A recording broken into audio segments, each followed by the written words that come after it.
మహిమ ఘనత ప్రభావములకు యోగ్యుడు పూజ్యుడు ఆశ్చర్యకరుడు అయిన మన దేవునికి స్తుతి మహిమ ఘనత యుగాలు కలుగునుగాక. ఆమేన్.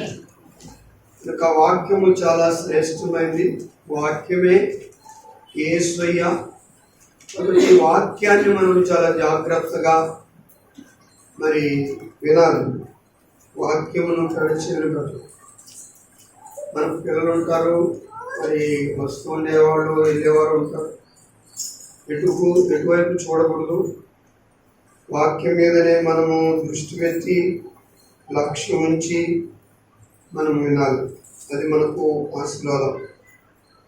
చదవబడినటువంటి వాక్య భాగము మనం ఈ దినము ధ్యానం చేస్తున్నాం. ఈ పత్రికను ఎవరికి రాశారు? పౌలు గారు తిమోతి గారికి రాసిన మొదటి పత్రిక.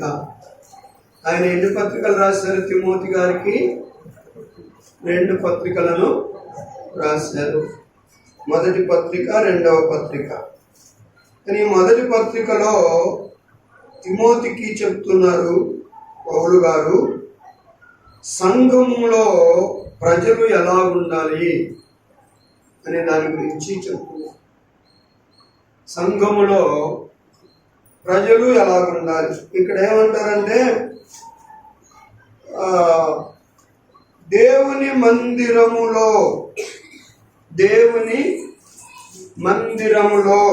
అనగా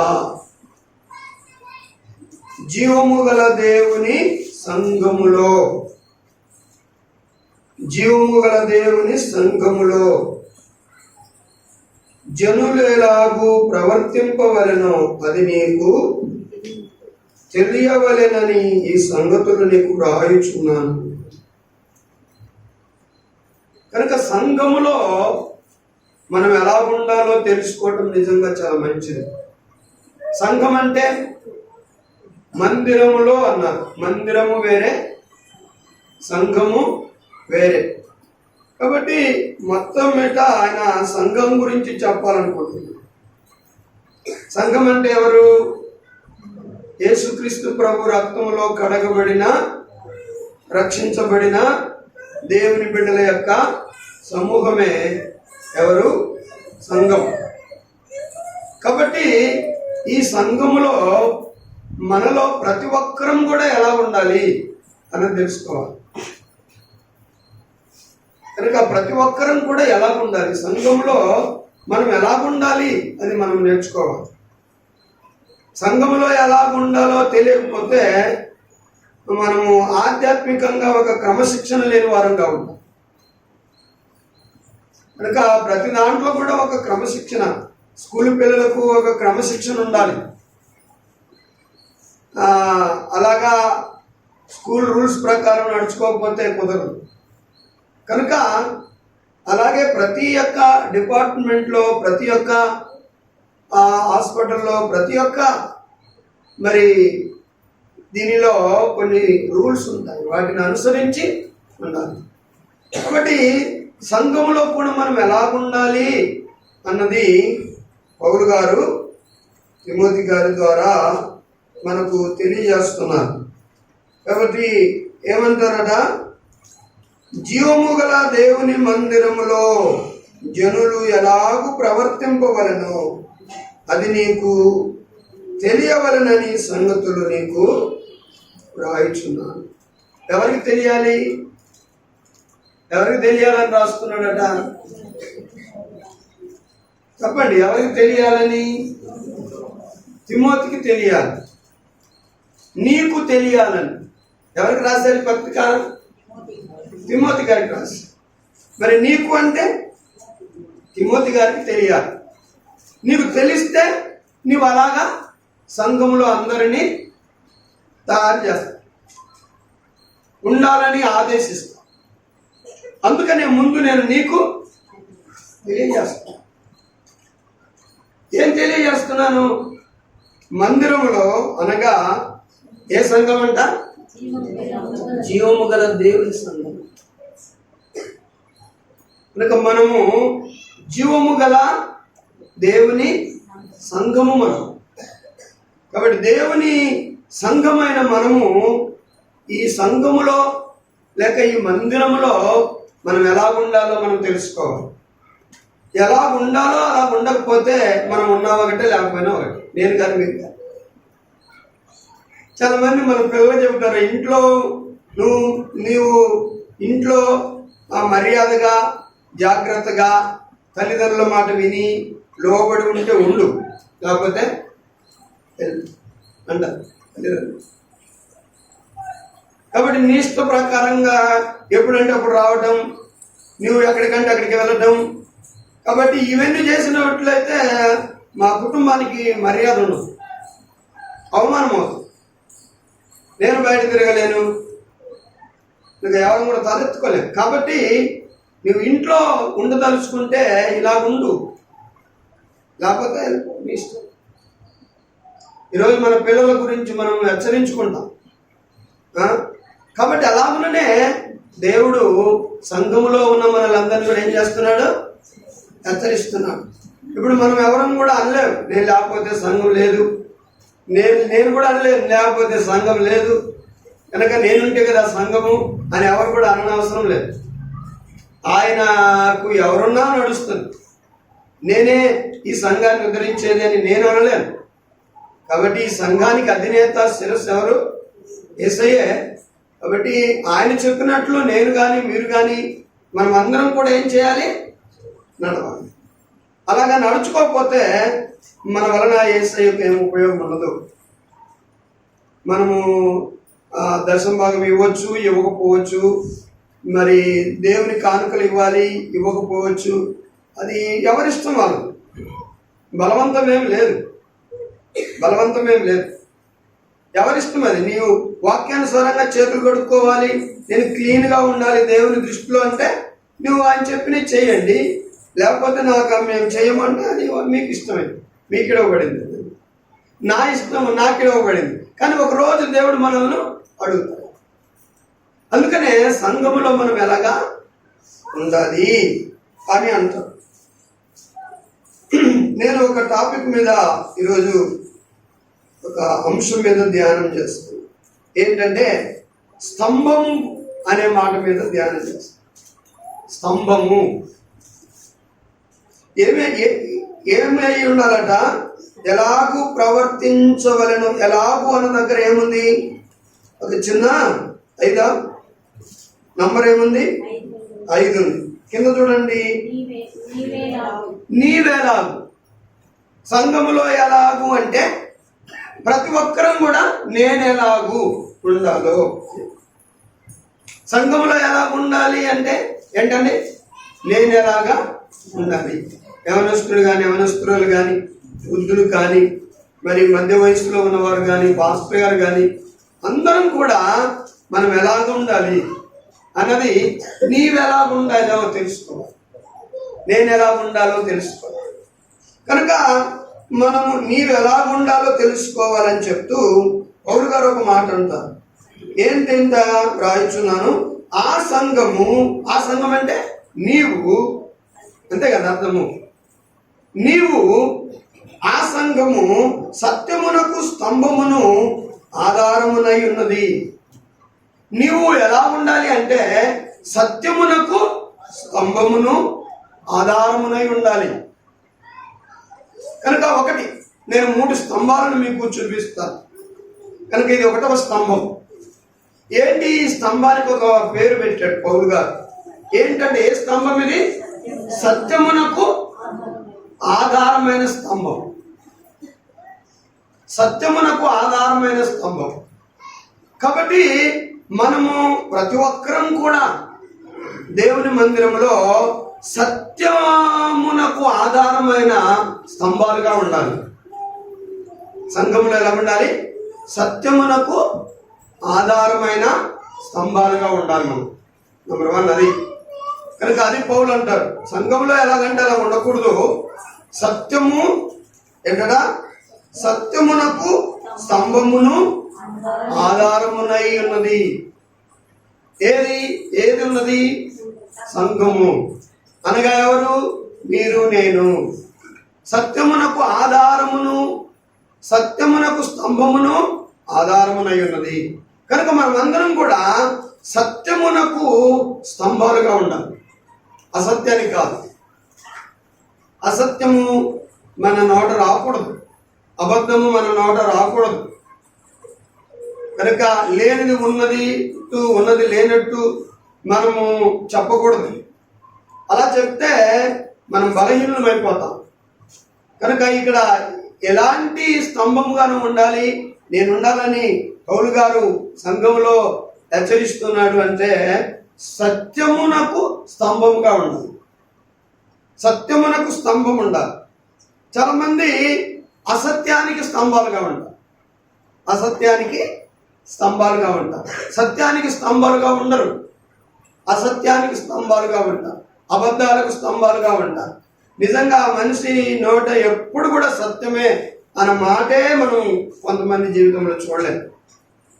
కాబట్టి నేను కానీ మీరు కానీ మన సంఘంలో ఎవరమైనా సరే అబద్ధము అసత్యము నాకు మనము స్తంభాలుగా ఉండకూడదు. దేవుని మందిరములో ఉన్నాము కాబట్టి మనం సత్యమునకే స్తంభాలుగా ఉండాలి.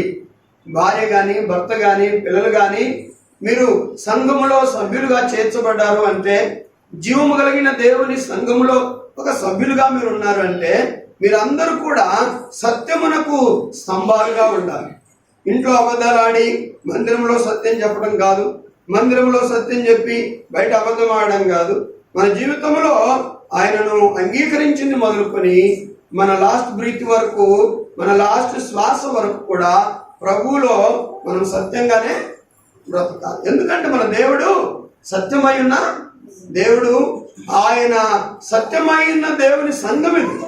కాబట్టి అసత్యంతో ఉంటే ఎలాగా? అందుకని మనం అందరం కూడా సత్యమునకు స్తంభములైన పిల్లలుగా ఉండాలి. స్తంభము బలమునకు గుర్తు, స్తంభము పిల్లలు బలమునకు గుర్తు అన్నమాట. కాబట్టి నీవు సత్యములో బలమైన రీతిగా ఉండాలి. అసత్యం ప్రాణం పోయినా నువ్వు చెప్పడానికి, అబద్ధం ఆడడానికి ప్రాణం పోయినా నువ్వు అబద్ధం అంటే. కనుక నువ్వు సత్యములో ఎలా ఉండాలంటే స్ట్రాంగ్గా ఉండాలి, బలంగా ఉండాలి. ఎవరితో నువ్వు అబద్ధం ఆడకూడదు, నేర్చుకోవాలి. అబద్ధం ఆడకపోతే మనం బ్రతకగలమా? అబద్ధం ఆడకపోతే మనం జీవించగలమా? మనకు నడుస్తుందా? నడుస్తుంది. కనుక సత్యమునకు మనము స్తంభాలుగా ఉండాలి. అంటే సత్యములో మనము స్ట్రాంగ్గా బలంగా ఉండాలి అని పౌలు భక్తుడు చెప్తున్నారు. కాబట్టి దేవుని బిడ్డ, నీ అనుదిన జీవితంలో నీవు ఎంతవరకు సత్యమును అనుసరించి జీవిస్తున్నావు సరే ఆలోచించాలి. నేను మిమ్మల్ని మీరు ఇంట్లో కావచ్చు, మీ కాలేజీలో కావచ్చు, మీ యూనివర్సిటీలో కావచ్చు, మీరు పనిచేసే స్థలాల్లో కావచ్చు, మరి ఎక్కడైనా కావచ్చు.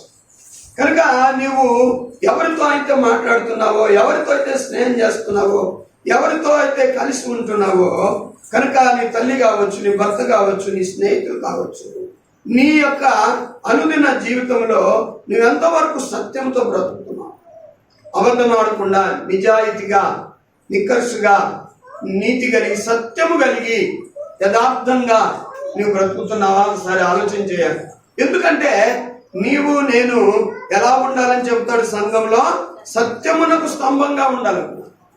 అసత్యం అన్నది మనకు ఉండకూడదు, అబద్ధం మనం ఆడకూడదు, అబద్ధం మనం ఆడకూడదు.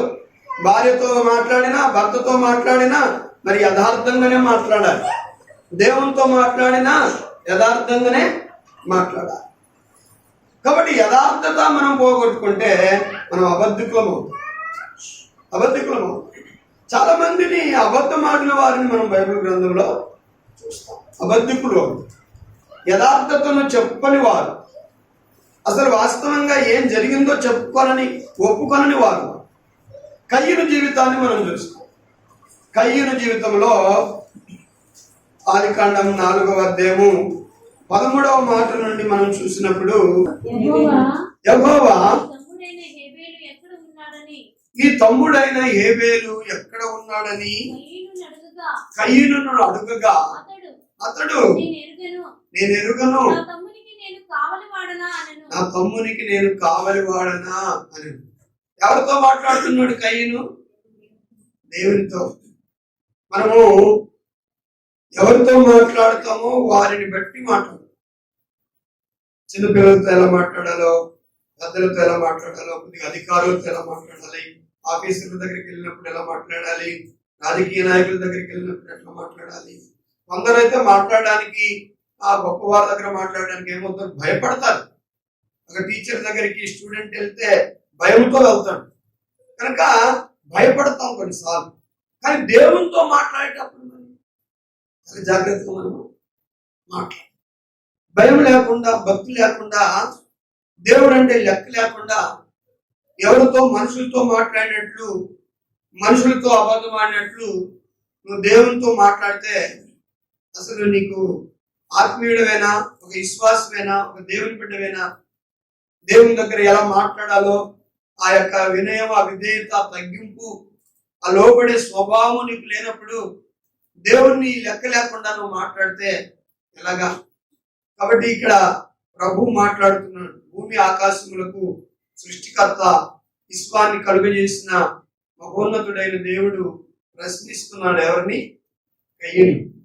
అనగా నువ్వెవరవయ్యా నన్ను అడగడానికి అని ఎవరు కూడా ఆయన అనలేరు. ఎందుకంటే ఆయన ఎవరు? నీ సృష్టికర్త. నీ తల్లి నిన్ను అడుగుతుంది, నీ తండ్రి నిన్ను అడుగుతాడు.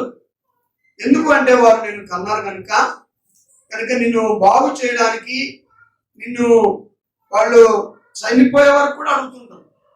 ఎందుకంటే వాళ్ళకి ఆ రైట్స్ ఉన్నాయి. నిన్ను అడిగారు ఎందుకంటే నీ మీద ఏదో తప్పుకోవడానికి కాదు, కానీ నిన్ను బాగు చేయడం, నిన్ను సరైన మార్గంలో పెట్టడానికి.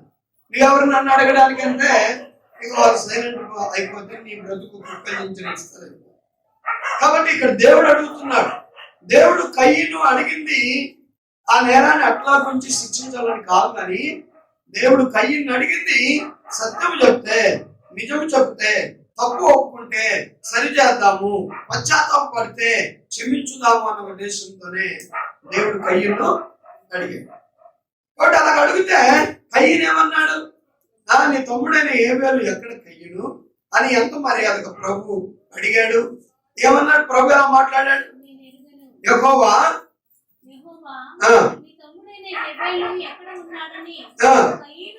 కయ్యనును అడగగా అతడు నేను ఎరుగను, నా తమ్మునికి నేను కావలి వాడనా. ఇది వాస్తవమా? ఎంత అబద్ధం! ఎవరి ముందు అబద్ధం? దేవుని ముందే అబద్ధం. దేవుని ముందే అబద్ధం.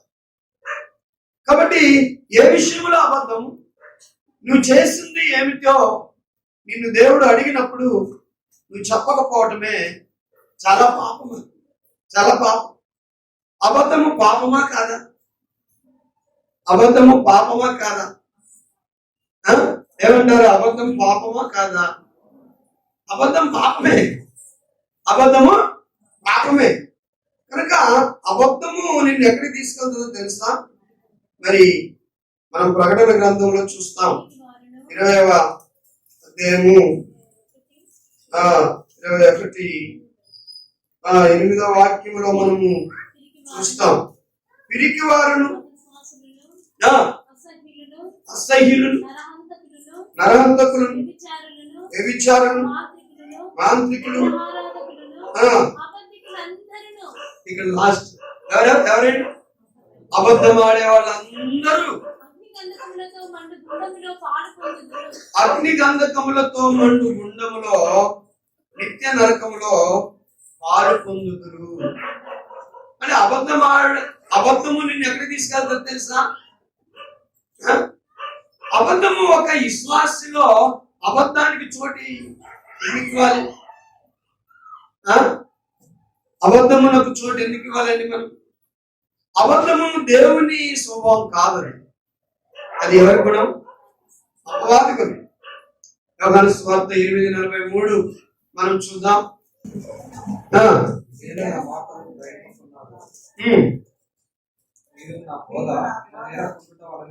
మీరు నా బోధ విననేరక ఉన్నట్లే ఉండటం వల్లనే కదా మీరు మీ తండ్రి యొక్క అపవాది సంబంధులు. మీ తండ్రి దురాశలను నెరవేర్చగోరుచున్నారు. ఆది నుండి వాడు నరహంతకుడయ్యుండి సత్యమందు నిలిచిన వాడు కాకపోతే మరి ఎవరు? అబద్ధికుడే కదా. సత్యమందు నిలిచిన వాడు కాదు. వాడి యందు సత్యమే లేదు. వాడు అబద్ధమాడినప్పుడు మన స్వభావమును అనుసరించి మాట్లాడును. వాడు అబద్ధికుడును అబద్ధమునకు జనకుడై ఉన్నాడు. జనకుడు అంటే క్రియేటర్. అబద్ధం ఎవరి ద్వారా వచ్చేది? సాతాను ద్వారా. భర్తతో కానీ, భార్యతో కానీ, పిల్లలతో కానీ, తల్లిదండ్రులతో కానీ, పాస్టర్ గారితో కానీ, శ్వాసలతో కానీ, మనము దేవునితో కానీ ఏం మాట్లాడకూడదు? అబద్ధము మాట్లాడకూడదు. ఎందుకు అంటే మనలను ప్రభు ఎలా ఉండాలని కోరుకుంటున్నాడంటే సత్యమునకు స్తంభముగా ఉండాలని కోరుకుంటున్నాడు. సత్యమునకు స్తంభముగా ఉండాలి. సత్యములో స్ట్రాంగ్ గా ఉండాలి. ₹1 ఇస్తానన్నా నీవు అబద్ధం ఆడడానికి వీలేదు. ₹1 ఇస్తానన్నా నీవు మోసం చేయడానికి వీలేదు. ఎందుకంటే నీ సత్యములో నువ్వు స్ట్రాంగ్ గా ఉంది. ఇంకా నువ్వు ప్రాణం పోయే స్థితిలో కూడా నీకు ప్రాణహాని వచ్చినప్పటికైనా సరే నువ్వు అబద్ధానికి నీ జీవితంలో చోటు ఇవ్వకూడదు. స్ట్రాంగ్ ఉండాలి.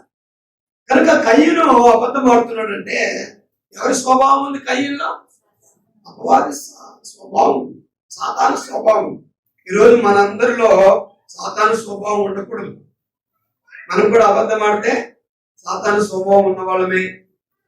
మనం కూడా మోసం చేస్తే సాతాను స్వభావం ఉన్న వాళ్ళమే. మనం కూడా సాతానుని యొక్క గుణగణాలను అనుసరిస్తే మనం కూడా వాడిలాగా బ్రతుకుతున్న వాళ్ళమే. కానీ మనం ఎవరిలాగా బ్రతకాలి చెప్పండి? ఎవరిలాగా బ్రతకాలి? యేసయ్యలాగా. మనకు మాదిరి ఆయనే, మనకు గురి ఆయనే. కాబట్టి ఆయనను చూస్తూ మనము జీవించాలి. కానీ ఈ లోకంలో ఎవరిని చూడండి. చాలా మంది అంటారు నేను ఎందుకు రానో తెలుసా మందిరానికి? నేను మందిరానికి రాను ఎందుకో తెలుసా? మీరు అడిగేరా? ఎందుకంటే మంచోళ్ళు లేదా మందిరంలో ఎవరు సరైన వాళ్ళు? నేను అందరి గురించి నాకు తెలుసు. అరే అందరి గురించి నువ్వు వస్తున్నావా? అందరి గురించి వస్తావా నువ్వు? అరే నీ బ్రతుకు మార్చుకోవయ్యా, నీ స్థితి మార్చుకో, నిన్ను సరి చేసుకోమని దేవుడు పిలుస్తామంటే అందరు బాగలేరు, నువ్వు బాగున్నావా? చాలా మంది అతడేమో పెద్ద సత్యమునకు స్తంభమైనట్లు అందరూ అసత్యవంతులైనట్లు. కాబట్టి అందరినీ తీసిపడేస్తారు. నేను అందుకే సంఘానికి రాను, నేను అందుకే మందిరానికి రాను. నేను మందిరానికి రాకపోవడానికి ఎందుకంటే ఎవరు మంచోళ్ళు. కాబట్టి దేవుని పిల్లలమైనటువంటి మనము ఏం చేయాలి? సత్యమునకు స్తంభంగా ఉండాలి. మనం ఎవరితోనన్నా మాట్లాడినవండి. కాబట్టి కయ్యను దేవుని దగ్గరే అంత పెద్ద అబద్ధం ఆడుతున్నాడంటే ఇక మనసులోకి లెక్క కయ్యనుకు, మనుషులకు లెక్క. ఇక దేవుని ముందు అంత అబద్ధం ఆడుతున్నాడు. మనుషులకు మాటలే తెలుసు కానీ మనసులో ఉన్నది తెలియదు. కానీ దేవునికి మాటలు మనసులో ఉన్నది కూడా తెలుసు. వాడు ఎంత మరి భక్తి లేకుండా, భయం లేకుండా ఎవరి ముందు నిలబడ్డాడో, ఈయన ముందు నేను చెప్పుకోకపోతే ఒప్పుకోకపోతే కుదరదు, ఎందుకంటే ఈయన నన్నంతా స్కాన్ చేశాడు, నా గుడ్డంతా తెలిసిపోయింది అన్న భయం లేకుండా దేవునితోనే అబద్ధం ఆడుతున్నాడు. దాన్నే అబద్ధాన్నే గట్టిగా నొక్కి చెప్తున్నాడు. ఇంకా ప్రభు నాకు తెలియదు నా తమ్ముడు ఎక్కడున్నాడు, నాకు తెలియదు, నా తమ్ముడికి నేను కావలి వాడనా అని అన్నాడు. ద్వారా ఏమనుభవించాడు అతని? ఏమైనా సుఖం అనుభవించాడా? లేదు, శాపగ్రస్తుడయ్యాడు. దేవుని యొక్క మనుషులు పెట్టిన శాపాలు కాదు. మనుషులు శపించితే మనుషులు వాళ్ళు ఎప్పుడు పోతారో, వీళ్ళు ఎప్పుడు పోతారో, వీళ్ళు ఎప్పుడు నాశనం అవుతారో, వాళ్ళ కోళ్ళు వాళ్ళ కుక్కలన్నీ నాశనంగా అయిపోనా, దుమ్మెగర పోసి రాలే, ఏం అవుతుంది? అదేం లేదు. మనుషులు అంత శక్తి లేదు. దేవుని యొక్క శాపం మన మీకు వచ్చింది అనుకోండి, ఎవరు కూడా ఆపలేరు. అంతే, కాలిపోతే ఏదైనా మిగులుతుందేమో కానీ దేవుని శాపం ఉంటే మొత్తం నాశనం. కాబట్టి ఈ శాపానికి మనము గురి చేసేటువంటిది ఏంటి అంటే అబద్ధమే. ఈ శాపానికి గురి చేసేది ఏంటి? అబద్ధమే. మరి కయ్యూను శాపానికి కారణం ఏంటి? అతడు నిజ స్థితిని దేవుని ముందు ఒప్పుకున్నందునే ఇలాంటి భయంకరమైన శాపానికి గురైపోయి చావపోయాడు. కాబట్టి దేవుని పిల్లలమైనటువంటి మనము సత్యమునకు స్తంభాలుగా ఉన్నాం, అంతేగాని అసత్యం వల్ల అననీయ సప్ఫీరాను మనం చూసాం. అపొస్తలుల కార్యం 5వ అధ్యాయంలో అననీయ సప్ఫీరాలు ఒక వాగ్దానం చేశారు దేవునికి. ఏంటి? అననీయ అనే మనుషుడు ఏకమై పొలమమ్మెను. భార్య ఎరుకనేవాడు దాని వెలలో కొంత దాచుకొని కొంత తెచ్చి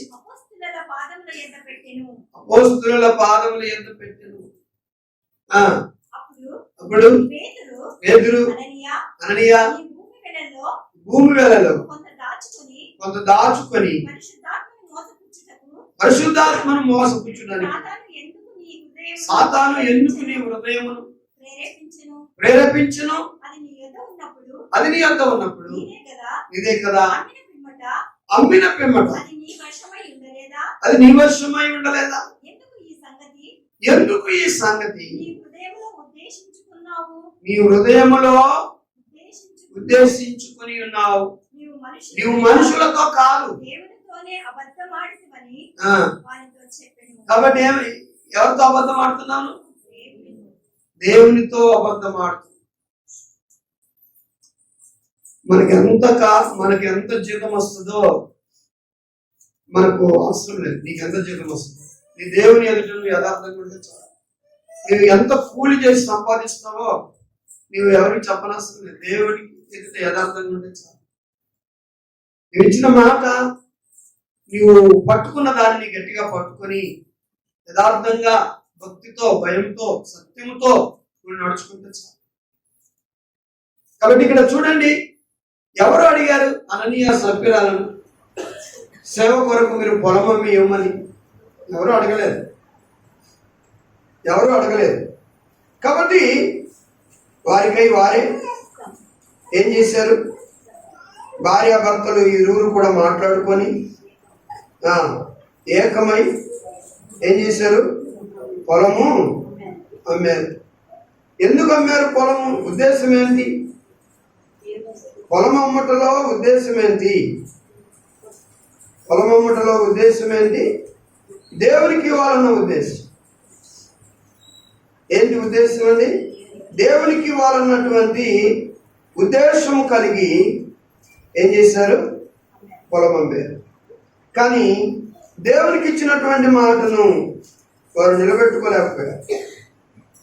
దేవునికి ఇచ్చిన మాటను నిలబెట్టుకోలేక డబ్బు చూడగానే, డబ్బు కళ్ళ ముందుకు రాక మునుపు దేవునిలో యథార్థంగా ఉండాలని అనుకుంటాం. డబ్బు కళ్ళ ముందుకు వచ్చిన తర్వాత ఇక కొద్దిగా మనసు గొలుగుతుంది. మనకు ఏమేమో ఆలోచన వచ్చేస్తాం. కనుక డబ్బుకు మనం బానిసలం కాకూడదు, దేవునికి మనం బానిసలు కాకూడదు.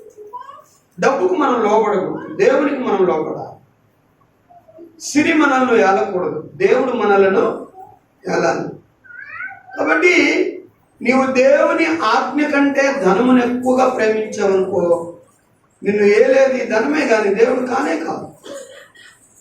కాబట్టి ఈ రోజున ఒక్కొక్కసారి మనము మన జీవితాలను ఆలోచన చేసుకొని సరిచూసుకుంటే, నేను ధనము ద్వారా ఏలబడుతున్నానా, లేక దేవుని ఆజ్ఞ వలన నేను ఏలబడుతున్నానా, నాకు ఏది ఎక్కువ ప్రాధాన్యత నా హృదయంలో, నా జీవితంలో ఇస్తున్నాను అన్నది మనం ఆలోచన చేసుకోవాలి. కనుక ఇక్కడ అంతవరకు మంచి విశ్వాసులండి వారు, దేవుని పిల్లలు.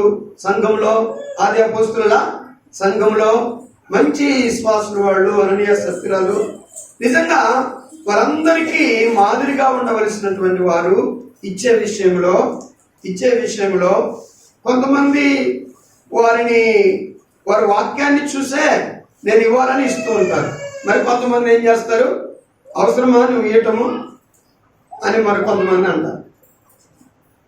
కనుక అతను ఇస్తూ ఉంటే వీళ్ళకేంటి, దేవుని వాక్యంలో క్లియర్గా ఉండాలని అతను ఇస్తూ ఉన్నాడు. వీళ్ళు పక్కన వెళ్ళి నీ మంచి కోసం చెప్తున్నాను, ఆ ఇవ్వటం అవసరమాను, నువ్వే చాలా కష్టాల్లో ఉన్నావు, నువ్వే చాలా ఇబ్బందుల్లో ఉన్నావు అని ఇచ్చేవారిని చెడగొడతావు. ఇచ్చేవారిని చెడగొట్టేవాడు ఎవరంటే ఎవరు తెలుసా మీకు? సాతాను సంబంధం ఇచ్చేవారిని. ఇప్పుడు అననీయ ఎలా చెప్తారండి మీరు? ఎలా చెప్తారు? ఏంటి ఆధారం అంటే, ఇప్పుడు అననీయ సప్పిరాలు దేవునికి ఇస్తామంటే ఇచ్చేవారిని చెడగొట్టింది ఎవరు? సాతానే కదా. ఇచ్చేవారిని చెడగొట్టింది ఎవరు? ఇచ్చేవారిని ప్రోత్సాహం చేయాలి, యథార్థంగా ఉండమని చెప్పాలి. ₹1 రాని, ₹10 రాని, ₹1000 రాని, ₹1,00,000 రాని, దేవునికి మనం యథార్థంగా ఉండాలి, యథార్థవంతులుగా బ్రతకాలి అనేది మనం చూసుకోవాలి. కానీ నువ్వు ఇస్తే నేను వస్తాను, నువ్వు వస్తే నేను వస్తాను, నువ్వు ఇస్తే నేను వస్తాను, నువ్వు చేస్తే నేను చేస్తాను, ఇది మనకు ఒకరి గురించి అవసరం లేదు. నీ వరకు నువ్వు క్లియర్గా ఉండాలి. కనుక ఎదుటి వారిని చూసుకొని నీవు మరి నాశనం కావడం దేవునికి ఇష్టం లేదు. కనుక వీరు అనుకున్న దానిని మరి చెల్లించకుండా వారు ఏం చేశారు, మరి దాచుకొని కొంత పేతురు దగ్గర మాట్లాడుతూ ఇలాగన్నారు, మేము ఇంతకే అమ్మాము. ఇద్దరు పరమమ్మటంలో ఇద్దరు ఏకీభవించారు, అబద్ధం ఆడే విషయంలో కూడా ఇద్దరు ఏకీభవించారు, సాతాను యొక్క ఆలోచన కూడా ఇద్దరు ఏకీభవించే విన్నారు. ఇప్పుడు అననీయ సప్పిరాలు భార్య భర్తలు ఎంత మాదిరిగా ఉండాలి. ఈరోజు మన సంఘంలో ఎవరైనా స్త్రీలు ఇల్లాలను చూసినప్పుడు ఆమెను అనేకులు మాదిరిగా తీసుకోవాలి. నిజంగా ఈమె ఎంత చక్కటి ఇల్లాలు, ఎంత మంచి భార్య ఇతనికి, నిజంగా ఈమెలో ఎప్పుడు కూడా ఏ తప్పు మనం చూడలేదు, ఎప్పుడు కూడా బిరుసుగా దుడుకుగా మాట్లాడినట్లు సంఘంలో చూడలేదు, ఎంతో జాగ్రత్తగా ఉంటారు, ఎంతో మంచివారు అని ఒక స్త్రీగాని పట్ల మాదిరిగా అనేకులు తీసుకోవాలి. భర్తగా నిన్ను కూడా మాదిరిగా తీసుకోవాలి. అంతేగాని ఇలా సావాసం మనం పెట్టామంటే మనం నాశనం అయిపోతాం. ఈ భక్తి కూడా పోతుంది, ఈ యొక్క భయం కూడా పోతుంది. అసలు దేవుని వాక్యానుసారంగానే మనం నడవడానికి ఈ మనిషితో స్నేహం చేస్తే ఉండలేము అన్నట్టుగా మన బ్రతుకును మనం నాశనం చేసే వారితో మనం స్నేహము చేయకూడదు.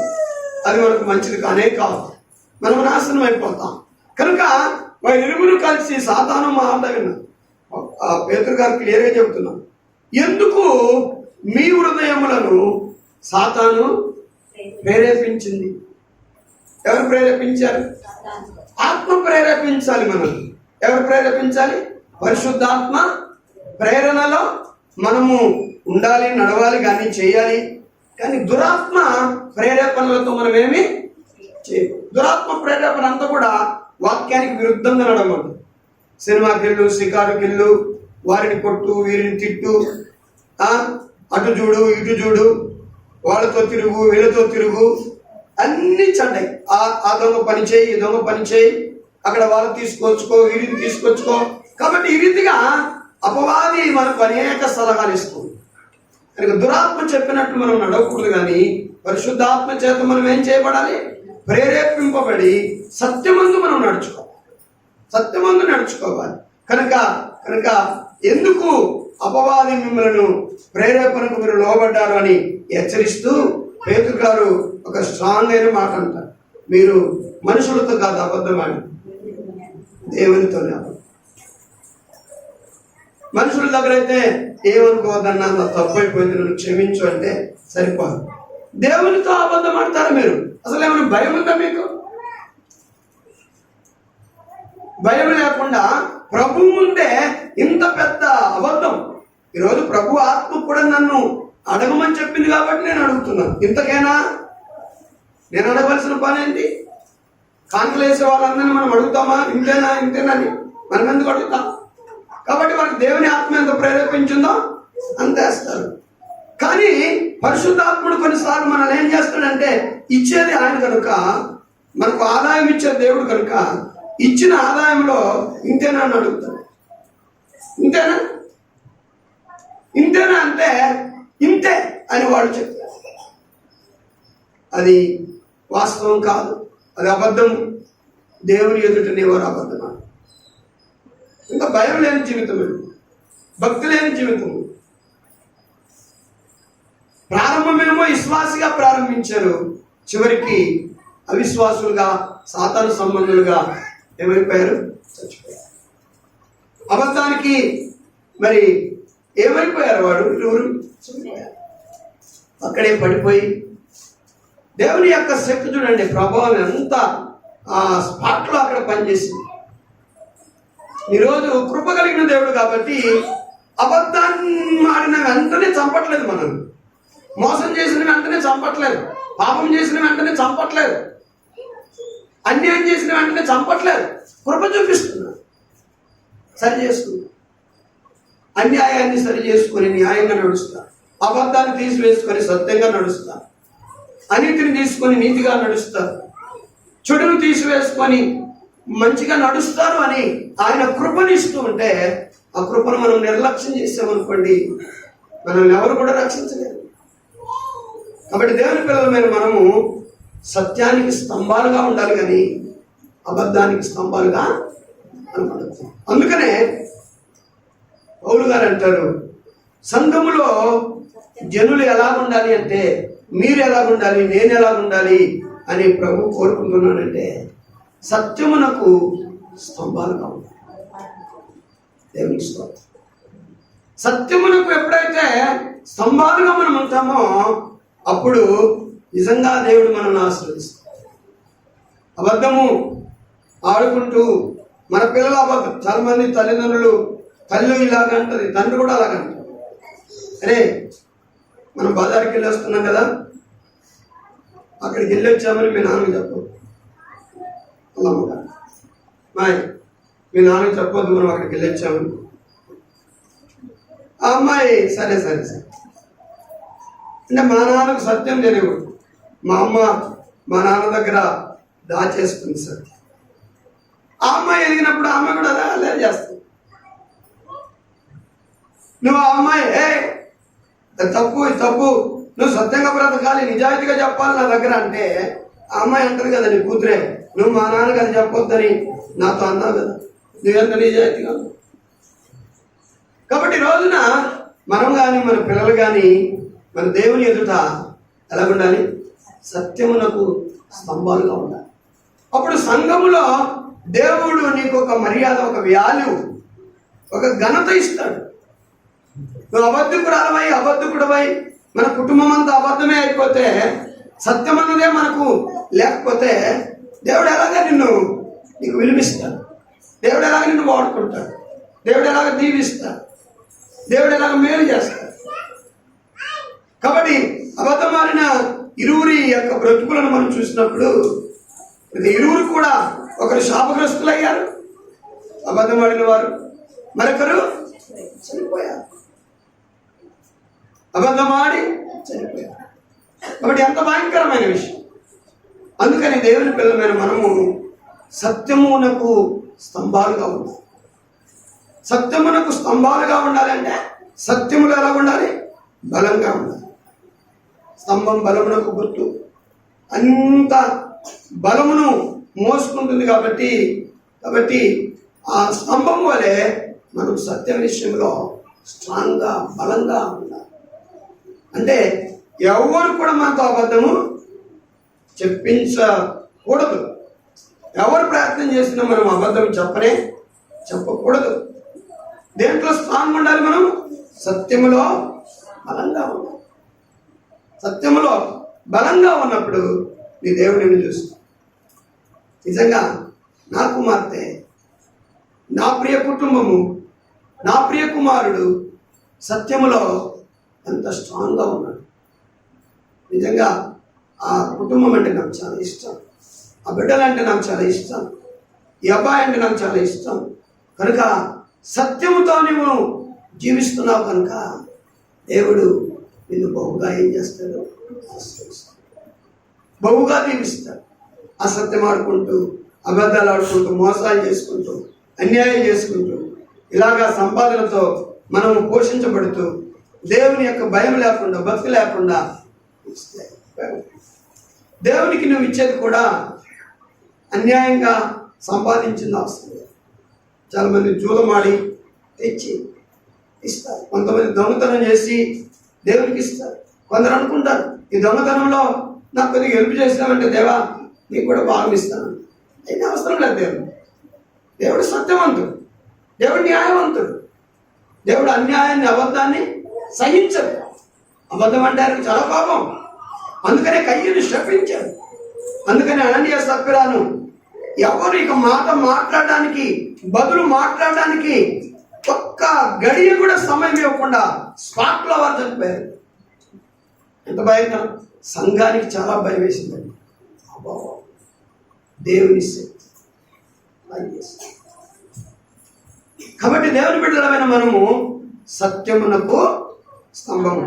ముందు మన ఇంట్లో సత్యం మాట్లాడదాం, అలాగనే మన మందిరంలో కూడా సత్యం మాట్లాడదాం. మన జీవిత కాలం అంతా సత్యములో ఉందాం. సత్యమునకు స్తంభముగా, ఆధారముగా మనం ఉన్నాం. ఏమంటారు ఇక్కడ? సత్యమునకు ఆ సంఘము సత్యమునకు స్తంభమును ఆధారమునై ఉన్నది. సత్యమునకు స్తంభమును అంటే ఏంటి? ఆధారమునై ఉన్నది అంటే అర్థమైందా? సత్యమునకు స్తంభము కరెక్టే, ఆధారమునై ఉన్నది.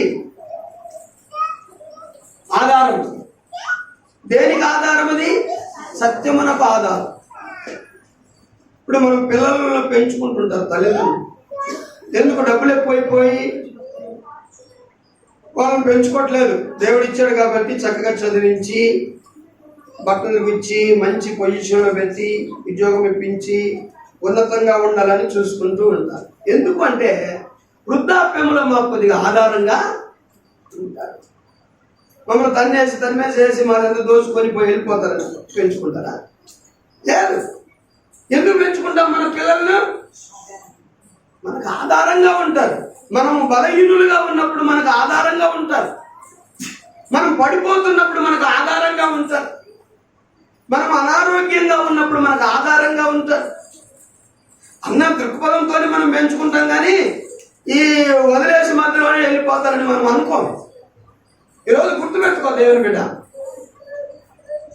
మనం కూడా సత్యమునకు ఆధారంగా ఉండాలి.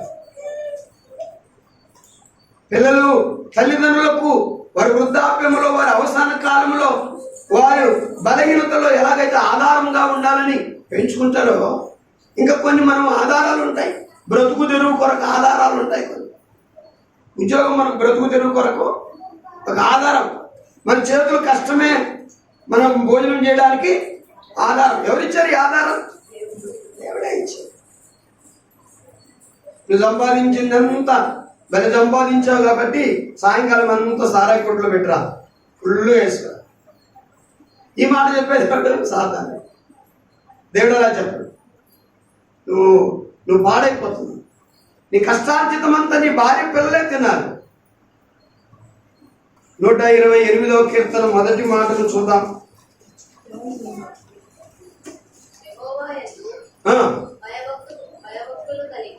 భయభక్తులు కలిగి ఆయన త్రోవలయందు నడుచు వారందరూ ధన్యులు.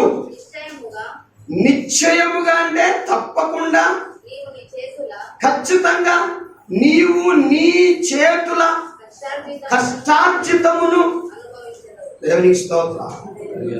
ఇప్పుడు మన చేతుల కష్టార్జితాన్ని మనము ఎలా ఉంటే అనుభవిస్తాం? భయభక్తులు ఉండాలి. దేవుని యందు భయం ఉండాలి, భక్తి ఉండాలి. భక్తి లేకుండా, భయం లేకుండా ఎగదిగా వచ్చేస్తుందిలే అదంతా మంది అనుకుంటే ఇంత పెద్ద రంధ్రం పడుతుంది. తర్వాత వెనకాల అంత దాంట్లోకి వేసేయాలి. ఎంత వేసినా తక్కువ అవుతుంటారు. అనుభవించాలి అంటే దేవుని యందు భయభక్తి మనకుంటే ప్రభు మాట సెలవిస్తున్నాడు, నిశ్చయముగా నీవు నీ చేతుల కష్టార్జితాన్ని అనుభవిస్తావు. నీకు భయభక్తులు లేకపోతే నువ్వేం అనుభవిస్తావు? వచ్చింది వచ్చినట్టు సాధారణ ఏం చేస్తాడు? అనుకుని పాడు చేస్తూ ఉంటాడు. ఏదో ఒక జబ్బు, ఏదో ఒక బలహీనత, ఏదో ఒక కొరత, ఏదో ఒక నష్టం, ఏదో ఒక నాశనం. నువ్వు వచ్చిందంతా కూడా దానికి వెళ్ళిపోవు. మిగులుదల లేదు, సుఖం లేదు, శ్రమపాటమే తప్ప, ఒళ్ళంతా ఓనమైపోవటమే తప్ప, శక్తి అంతా పోవటమే తప్ప మనం కూర్చొని తినడానికి ఏది కూడా మిగలుతుంది. ఎందుకో తెలుసా? భయం లేదు, భక్తి లేదు. ఈరోజు అమెరికాలో నుండి ₹1,00,00,000 సంపాదించిన ఒకటే యెహోవా యందు భయభక్తులు కలిగి ఒక ₹100 సంపాదించిన ఈ ₹100తో ₹1,00,00,000 ఈక్వల్ కాదంటాడు దేవుడు. దేవునికి స్తోత్రం. నీ 100 గొప్పది నా దృష్టిలో. ఎందుకంటే నువ్వు భయభక్తులు కలిగి సంపాదించుకున్నావు. భక్తిహీనుడే సంపాదించు. భక్తిహీనుడి సొమ్ముకును భయభక్తులు కలిగిన వారిని సొమ్ముకును టాలీ అవ్వదు. నీ తక్కువ సొమ్ముతో అతని ఎక్కువ సొమ్ము సమం కానే కాదు. కాబట్టి ఈ రోజున దేవుని బిడ్డ సత్యముతో మనం బ్రతకాలి. సత్యమున మనం ఏం కావాలి? స్తంభమును ఆధారం కావాలి. ఇదిగో అతడు సత్యం మీద నిలబడి బ్రతుకుతున్నాడు. ఆ కుటుంబం సత్యం మీద నిలబడి బ్రతుకుతుంది. సత్యం కొరకు వారు ప్రాణం ఇస్తారు. సత్యం కొరకు వారు దేన్నైనా వదులుకుంటారు. సత్యం కొరకు వారు ఏమైనా చేస్తారు. ఇదిగో అతడు సత్యవంతుడు, ఆమె సత్యవంతురాలు అని మన గురించి ఇతరులు అంటే జగ దేవునికి ఎంత మహిమ. ఈరోజు మనమందరం కూడా మన పిల్లలకు సత్యవంతులు బ్రతుకు. చిన్నపిల్లలు బర్పాలు తీసుకొని వస్తుంటారు స్కూల్లో నుండి, పెన్సిల్ తీసుకొని వస్తుంటారు స్కూల్లో నుండి, పుస్తకాలు తీసుకొని వస్తారు స్కూల్లో నుండి. అది ఎవరితో? మన పిల్లల్ని కాదు. కాబట్టి వెంటనే మనం చెప్పాలి, నీకు ఏది దొరికినా సరే ఎవరికి వాళ్ళు? టీచర్కి ఇచ్చేసి. అది నీది కానప్పుడు ఎవరికి ఇవ్వాలి? టీచర్కి ఇచ్చే. టీచర్ ఎవరితో చెప్పి ఇచ్చేస్తాం. కనుక నువ్వు తీసుకోకూడదు అని బాల్యం నుండే వారికి మనము సత్యంగా బ్రతకటము నేర్పించాలి. నాకు దొరికింది, అరే మా పిల్లోడు రోజు ఒకటి తీసుకుని వస్తున్నాడు, భలే నాలెడ్జ్ ఇంటికి పెద్దోడు అవుతే భలే బాగుపడతాడు అనుకోవద్దు. వాడు గజలంగా అవుతాడు.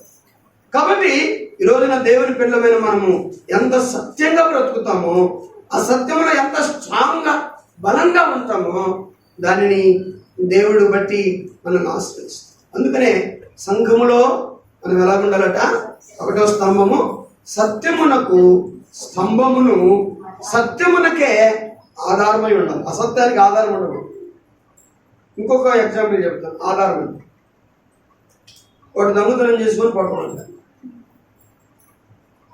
కనుక నువ్వు చూసావు, నువ్వు సాక్ష్యం చెప్పు. వాడు అబద్ధమే, మోసమే, దొంగ పనే చేశాడు, కానీ నాకేం తెలియదు అన్నట్టుగా నువ్వు ఉంటావు. అంటే నువ్వు అసత్యానికి, దొంగ పనికి ఏమై ఉన్నావు? ఆధారమై ఉన్నావు. సత్యానికి ఆధారం కాదు. మన పిల్లోడు అబద్ధం ఆడినప్పుడు మనం ప్రోత్సహించకూడదు. అప్పుడు మనం వాడు అబద్ధానికి ఆధారమైతాం.